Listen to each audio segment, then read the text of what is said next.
we're gonna talk about some old favorite makeup that, I don't know, it's been replaced. I don't miss this makeup like I thought I would. I was thinking about all the makeup that I used to really love, that I really felt like were staples in my collection, go-to recommendations, things like that, and I really feel like so many of them have changed, and I thought, you know, it's just so interesting. I know you guys know there's those products out there that you love with all your heart. You're like, no, I will never love anything as much as this. If this product gets discontinued, I will be heartbroken, that type of stuff. And you know, time changes things. Time changes things, whether new stuff comes out or you just change, your preferences change, maybe even your skin, how products lay, all of that might change. And so there's a little bit of that going on, but I just want to get into these products and let you know why I don't miss them, why these don't work for me anymore. I'm gonna let you know what I've replaced them with, if I have like true replacements, and I'd love to know what old favorites you don't miss down below if you have any of those. But yeah, let's get into it. The true inspiration for this video is the Hello Fab Coconut Skin Smoothie Primer from First Aid Beauty. If you've been here, you know this is the one. I've been through, I think this is maybe my third tube of this. Like, I love this thing. This is more of like a moisturizing primer, and it has this tiny bit of luminosity. If you're thinking things like the Hollywood Flawless Filter from Charlotte Tilbury, too much. That's too much glow. This has a really nice amount of glow, a little bit of luminosity. It looks great on bare skin if you just want to wear it out. And I always felt like it looked great also even with me having oily skin. I'm very oily. I get very oily, okay guys? And I always felt like this primer never made me more oily, although it is more of like a moisturizing base layer to prep my skin for foundation. So I've loved this for years. I really have, and it just doesn't work for me the same way anymore. I don't know what it is. I've been on a journey, it feels like, when it comes to my skin. So I really am focusing on trying to like make my pores look a little bit more minimized. There was a time where I was more into a dewy look, and I feel like I'm into that kind of satin matte. Like, I don't want to look full on matte, but it is nice to have a little bit of a, you know, toned down shine, you know what I mean? Especially for trying to control the look of texture. So I'm just not finding this to be this amazing thing that I once thought it was. Is it bad? No, I'm gonna finish up the tube. A lot of this stuff I'm gonna finish up either what I have or like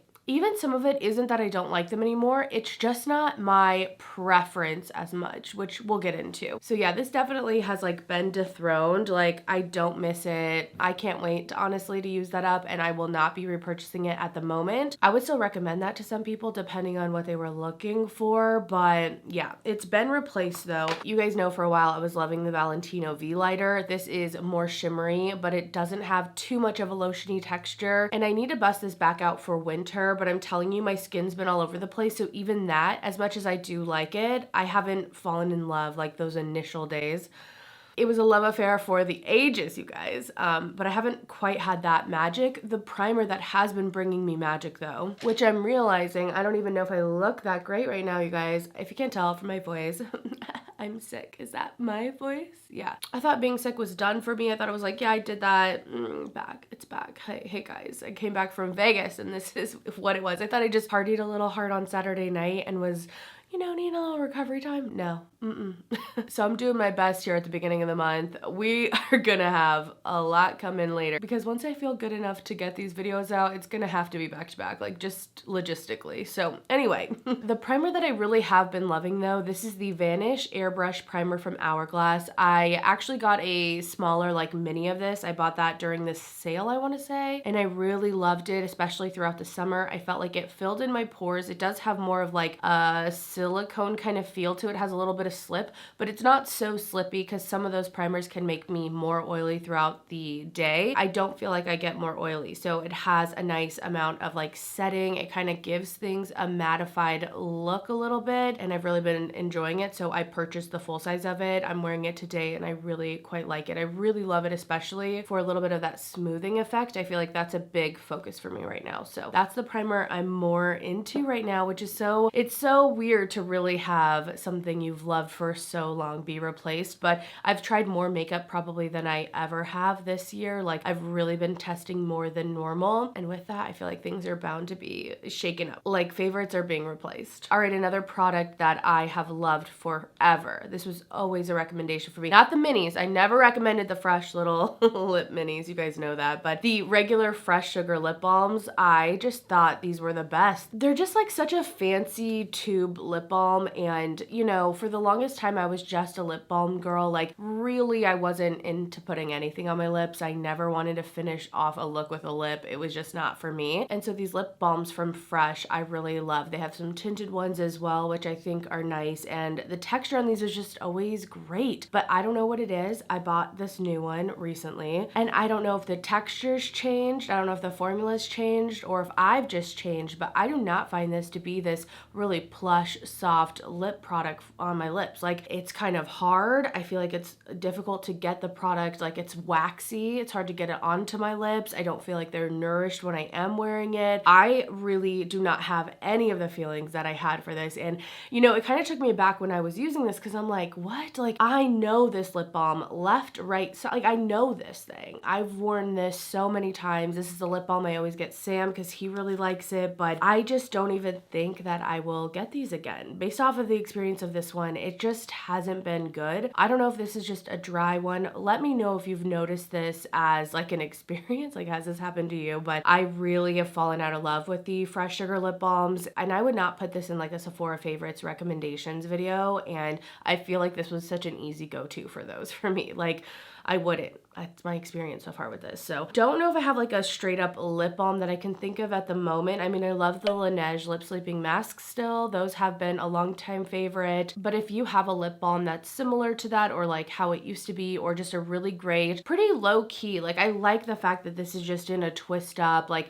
it's not glossy or liquefied or any of that. It's just a lip balm, but it was so good. If you have a recommendation that's similar to how I feel like this used to be for me, or, you know, just your favorite, I would love to know down below. But I definitely don't miss that. Trying it now, I'm like, get out of here. Like this is not worth 26 bucks, sorry. All right, let's talk about a favorite that I still like. These, do not get me wrong, okay? I still think these are great products, but I just feel like there's so much more on the market. Like I would just have a lot of recommendations. And I feel like for the longest time, these Clinique blush pops were like the only blushes I would recommend. They were like the blush for me. And again, I do really like them. If you guys don't know this formula, I'm actually wearing the pink one today. I mean, what a trendy color, but I've had this since like, I don't know, 2016. I've had this blush a long time. This is Plum Pop if you're wondering, but these are beautiful blushes. They are a formula I really like and I still enjoy, in that they are kind of sheer buildable. They have like a slight sheen to them, nothing metallic, nothing that's emphasizing texture, but they look just natural and give a soft radiance to your skin, nothing flat and matte, and I always really loved that. And again, they look great, wore it today, but I just feel like I'm holding on to these memories of using these more than I'm actually using them nowadays, you know what I mean? So they're still great, but they are not on the same level, and I feel like I just prefer cream blush nowadays. I honestly have so many favorites. I have a cream blush video, so I'll leave that link down below. I love the Rose Inc ones. I don't think those are in there though, because I kind of discovered them after, but Rose Inc has some great ones. Dominique Cosmetics, I love the ones from Persona. I love the Phytosurgence. Like so many cream blushes out there are like my favorites, and I just tend to prefer to wear those. But then another trend in blush that I've really been loving is just something a little bit punchier, a little bit brighter. I've talked about this Dior blush specifically in the cherry color, so you could kind of use this, I don't know if it's theory or whatever, I'm just saying a brighter colored blush that you can add on in a way that's like layerable, because even though I'm over these blushes, I do like that buildable aspect to a blush still. Like I enjoy that, and I want to be able to have some control while I'm using it. But adding like a bright blush, I feel like adds so much life to my face, and I'm kind of conflicted if it's just like a trendy thing and I'm just following the trends, which I don't mind. Like, you know, it feels good to look good and be in trend, but I also do feel like as you get older, which I'm not old, but you know what I mean, having those pops of life back to your face instead of doing something neutral can look really nice and look youthful, you know what I mean? Same with lips. So I've definitely been preferring adding like a light wash of something bright. Even these Give Beauty blushes that I picked up recently, I have really been loving these, and these are similar to the Clinique in that they have that kind of sheer aspect going on, but still have a brightness. So I've just been loving so much more. There are like a million blushes I could recommend is what it feels like, whereas again before, these were the ones. It was like, these blushes are the winners, and there's just so much more out there. And that does kind of make sense too with how many blushes we've seen come out this year. Like, blush has had its moment, and so that really has given us just so many options when it comes to blush. Like, whatever formula, whatever colors, there's something out there for you. All right, let's talk about a mascara. One of my favorite high-end mascaras back in the day was Urban Decay Perversion, and I think this is okay still. What I loved about this is that it was super black, the Perversion line in general. I think there's maybe eyeliners that are also called that. Maybe it's just called Zero, but it's a super black mascara, and I really loved that it was like a natural bristle wand that's a little bit fluffier, and I felt like it gave me that fluffy lash look. I would say overall, I still want the same effect when it comes to my lashes. I love something that looks piecey and wispy. I would love to just look like I have demi wispies on with my natural lashes. So I want that volume at the base, but I still want some length on my lashes. I'm pretty happy with my lashes naturally how they are, so I'm really just looking for the mascara to emphasize that and not get clumpy or weird. And so, you know, using this now, I think it's fine. It's what I'm wearing today on my lashes, but I find the wand actually, like, because it's so fluffy, it's hard to get my lashes in there. I don't know how to explain it, but I've really struggled to get my lashes closer to the inside or like center of the brush so I can really, you know, twist and get the product on. And so I actually don't quite like that, and I'm learning that I actually like a lot of brushes that are skinnier, even if they're a little bit fluffy, but they have a thinness to them, and I can really like wiggle. I want to wiggle my lashes in there. And one of the mascaras that you guys know I quite love is the Tower 28 one. The MakeWaves is quite viral. I know you guys know that. They just came out with a brown one, which I've really been enjoying, but the wand on this is so entirely different. It's a little bit curved. One side has shorter bristles, one side has a little bit longer bristles, and it is a plastic wand, but I feel like I can deposit product and brush through really easily with this one. And so when I think about if I had to like give a recommendation, someone's like, what mascara would you try from Sephora? I would tell them MakeWaves, whereas before I would have told them Perversion. So yeah, this one has been replaced and I don't miss it. I don't miss it. But mascara is also so personal, and I find with mascara, I definitely go in phases. I definitely do. So there will be a time, I'm sure, when I'm like, that Tower 28 one, whatever. It's just hard to keep a good mascara going for me. I don't know what that is. All right, I'm here to talk about a foundation, and this one makes me kind of sad because I feel out to the universe at this point. Like, what foundation do I use now though? Like, this was my go-to, but the Yensa B+C Foundation, the time has come, you guys. I just don't love this like I used to. This was always my safety blanket of a foundation. It has pretty good coverage, but it's a thicker formula, almost like a BB cream, maybe a little bit more coverage than that. And I just felt like it always made my skin look so perfect. I could get away with one pump. I didn't need to set this with a powder if I didn't want to. I felt like the color looked great. I wore the shade Light Neutral, and now I don't know why this just looks heavy on my skin. I'm telling you, my skin has just had difficulties, okay? It's really been going through it. I don't know what it is, but this just feels too opaque almost. Like, I want it to be almost more translucent. I want more of my skin to show through on this one. I also find the color to just be a little bit off. It's not quite right for me, and I have been more tan this year than ever, so that could be a big part of it, but I just don't find it looks as good on my skin. It doesn't lay as nice. I feel like, again, it just looks really heavy, especially in my pores, around my nose. I'm not feeling the magic. I'm really not. And I think this is like old packaging. I think they've switched it, but I've been through tubes and tubes and tubes of this, at least like 4 or 5. Again, I'm telling you, it was like my go-to. I've been mixing this, and I do like mixing it because I do find that a thicker base tends to work for my skin a little bit better. Sometimes the thinner foundations just sink in the wrong ways, and I feel like, again, emphasize texture or just look patchy on me. So there's something about a thickness, but I still want it to like blend out a little bit more. I don't know, easy. There's just something about it. My skin's just being weird. I don't know if it's aging or what, but it doesn't work the same way for me. It really doesn't. So yeah, I've kind of had to come to terms with that. I don't have a foundation that I just go to. The closest thing for me right now is the Natasha Denona concealer. Like, if I know, okay, I really need this to last, I would probably use that and just kind of spread it all over my face. And if I wanted more of that perfected look, other than that, it's trial and error every time.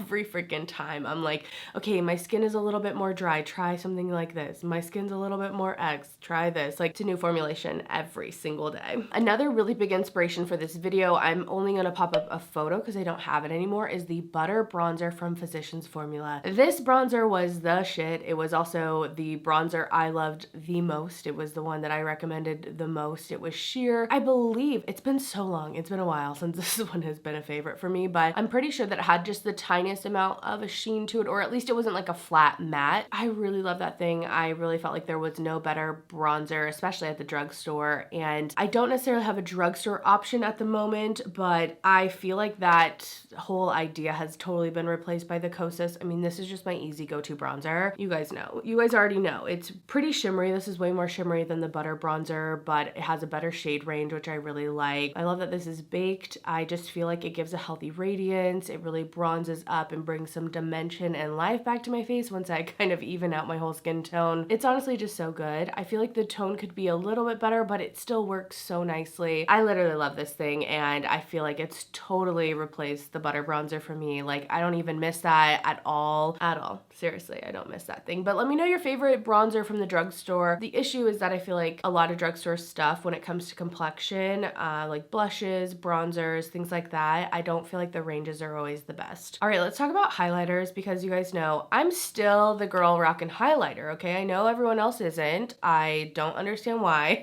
When I was in Vegas, I was getting ready with Kelly and Simbri, and I'm the only one putting highlighter on. I'm like, well, you guys don't? They're like, no. No one's using highlighter but me, okay, is how it feels. But even I have moved kind of past one. Again, I still like this highlighter quite a bit, but it's pretty shiny, okay? It's pretty metallic, and I feel like there are better options out there that are more my go-to than this one. So I know Natasha Denona Super Glow. It's kind of hard to get this one, as well as the other one she has. I don't know if that one's just called Glow. The Super Glow is the like really metallic one. Like, this one really gives a metallic glow, like high shine on this one. And I love this for inner corner, brow bone, highlighter, everything. I was obsessed with it. And again, I still think that it's pretty, but it is a very intense highlighter. And I think I was just more flippant with an intense highlighter. I was like, hell yeah, whatever, who gives a fuck, I love that. But I feel like it's a little intense for me every day. I would say my replacement for that one have been the Bobbi Brown highlighter bricks. What are these? Highlighting powders. Quartz Glow is just one of my favorites. I find these to be quite shimmery, quite beautiful, but the pigment itself and the shine that it gives is a little bit more sparkly, but low-key sparkle, okay? Because these, I believe, I want to say they're baked. Maybe I'm wrong, but the sheen that these give isn't a singular metallic stripe. It just has a bunch of reflecting particles in it, and I just find it so elegant, still impactful, still definitely there, but the tiniest bit subtler that I feel like makes a difference. You know what I mean? It's just that tiny bit that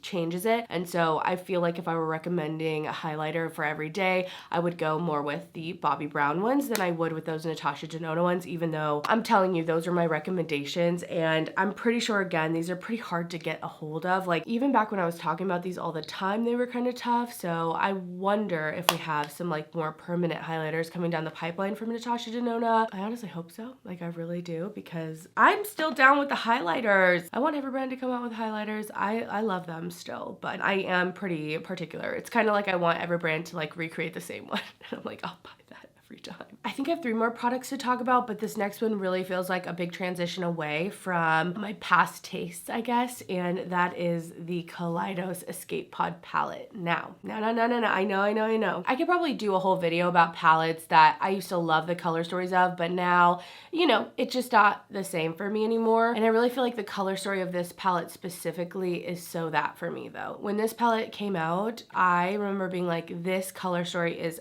perfect. I was like, this is me in a palette.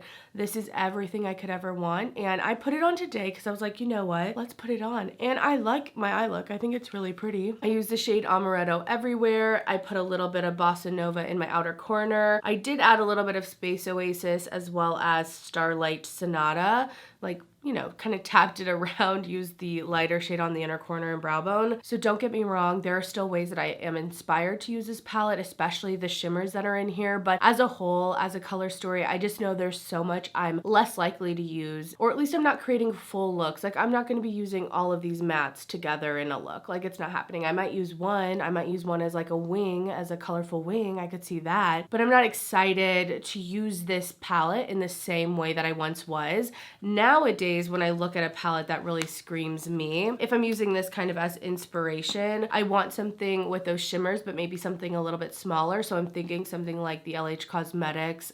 This is the Shimmer Saga Quad, which I saw that they just launched another quad that's all shimmer. So I kind of want to pick that up. But this I feel like gives me the shimmers, not exactly. They're a little bit more subdued and neutral, which I do tend to like a little bit more nowadays, just at the moment. But I feel like this definitely captures my soul a little bit more. And I know you guys are probably tired of seeing this, but the Natasha Denona I Need a Nude palette. Now, when I saw this come out, I was like, that is my color story. Like, this is it. You know what I mean? It has neutrals, it has so many fun shimmers, but they are in a more neutral tone. And I feel like when I look at this now, I'm like, oh my gosh, this is every day. I could create so many looks. Like, that's the difference. That's a huge difference, I feel like. But, you know, it's just where it's at. And I feel like specifically in this one, it indicates to me that, like, things change. I never thought I wouldn't be into color, like, ever. Which I always mention the caveat, like, I'm not into color. I just don't wear it like I used to. I do more simple looks. I'm wearing single shadow looks or a few shadows together. That's just more how I want to put color on my eyes than when I used to do my eye makeup, more colorful. I was using lots of different colors. I was going a lot more bold in a lot of ways, not only with the color choices, but also the shapes and the placement and things like that. So that one's a pretty big change, pretty big change. Next, let's talk about brow products. So this is another one that I was actually forced to find something new because I felt like the product was getting discontinued from CoverGirl. It was the Easy Breezy Brow in Light. I'll put a picture up here because I don't think I have anymore. I love this brow product. It's pretty dark for a light. There were only 3 shades, and so I felt like when I put it on my brows, it really coated the hairs. It had fibers in it. It had a lot of hold as well. Like, you put that thing on and it's like you're putting a fine tar on your eyebrows in a way. Like, it really held them, and so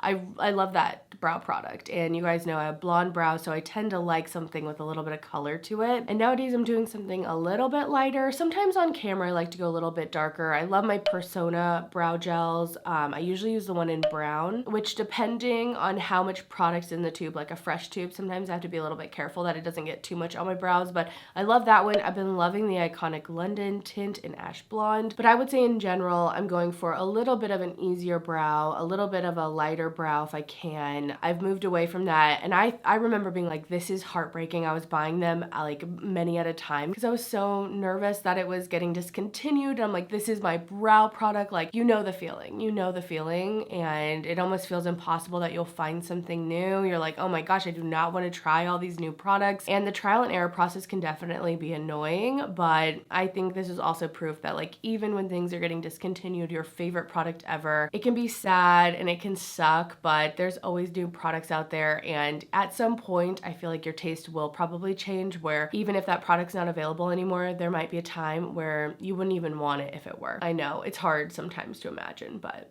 I've noticed that it seems to be the case. All right, last, you guys, let's talk about these Roen liquid lip balms. I know, I love these still, don't get me wrong, okay? These are so plush, they feel so good. I love the amount of tint that's in them. They're just like perfect, honestly. Charlie is my favorite, but I have quite a few colors here. They really go on like a liquid balm in that they feel so hydrating and, again, plush on your lips. They feel expensive and just great, like literally so good. And I feel like at the time when I was loving these, I just wasn't trying as many lip products, and also I feel like the liquid lipsticks were still a big thing going on. You know, we weren't into the lip oil, lip gloss craze that we're in now. And so I feel like with that shift, we've just gotten so many good lip products, guys. There's so much out there. If you're looking for things like this, like a liquefied balm, I really like the ones from Huda Beauty, the silk ones. I feel like those are similar. There's some from Too Faced that are similar. There's some from Fit Glow Beauty that I feel like have a similar texture to these. The serum balm type thing, things from Make Beauty I feel like have a similar texture. So for those, there's like so many more products out there on the market. But I've also found I'm just more into lip oils, lip glosses, things that have more shine on them. These feel really hydrating, nourishing, but they don't really have a high shine to them. And I do really like that glossy, glassy lip look. So I feel like there are just so many more products like that on the market that I'm interested in trying. Even for a liquid lip balm, you know, the squeezy tube balms, the Summer Fridays, I feel like I'm so much more into. Today I'm wearing from Patrick Ta. This is the Major Volume Plumping Gloss, which I love the other ones that he has, but this one is also really great. Again, shiny, adds a little bit of a tingling, plumping sensation, which is nice. So there's just so many. I don't even have like a favorite lip product. There are just so many. And I feel like my love for those has just made these kind of definitely go down a few rungs. You know what I mean? Like I'm not reaching for these nearly as much as some of the other products in my collection. All right, well guys, those are the products that have kind of been dethroned in my collection. Products that used to be my favorites. And honestly, I don't miss them. I've replaced them with new things, better things. Not always. Some of them I'm just like, oh, this just isn't working and I'm now on a mission, but I would love to know what products are like that for you. And I really hope you enjoyed the video. I really wanted to get a video up for you guys though. Thank you so much for being here. And other than that, I will see you in the next one.